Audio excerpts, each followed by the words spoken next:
On the 7th of November 2025, the Islamic Republic unveiled a statue in Enghelab Square, Revolution Square, Tehran, a Persian king on horseback, a Roman emperor on his knees, and a slogan: "Kneel before Iran," a regime built on rejecting that past, on trying to erase everything Iran was before Islam, throwing a party for a Sasanian king.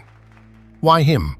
Why, of everyone in Iran's history, Shapur?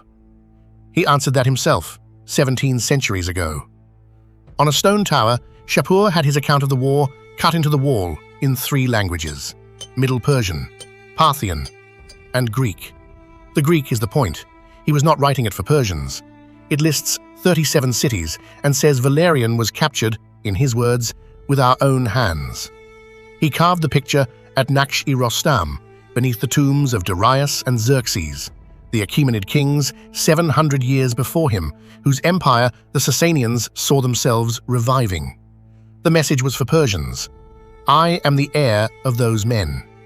By the standards of his century, he was not a narrow man.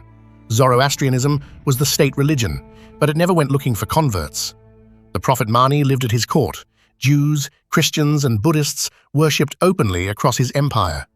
He spent his last years building and died at Bishapur in 270. In a mountain cave above Bishapur, a 7-meter statue of him lay face down for centuries.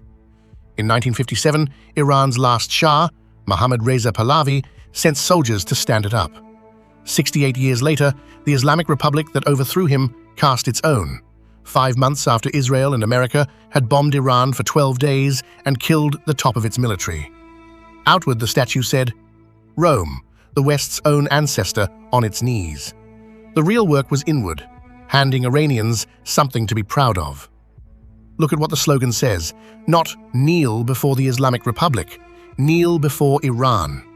The regime claiming to be the nation, so that loyalty to Iran and loyalty to the Islamic Republic became one act. A government that erased Persian antiquity from its schoolbooks and closes the road to Cyrus the Great's tomb to stop Iranians gathering there. But it landed on a country that had had enough of the war, the economy, the regime itself.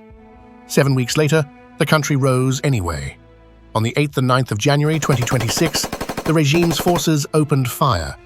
The United Nations Special Rapporteur put the dead in the tens of thousands. 1 king, 2 statues. A Shah raised the first, the regime that overthrew him raised the second. The fight with Rome ended 17 centuries ago. The fight over who gets to claim Iran has not.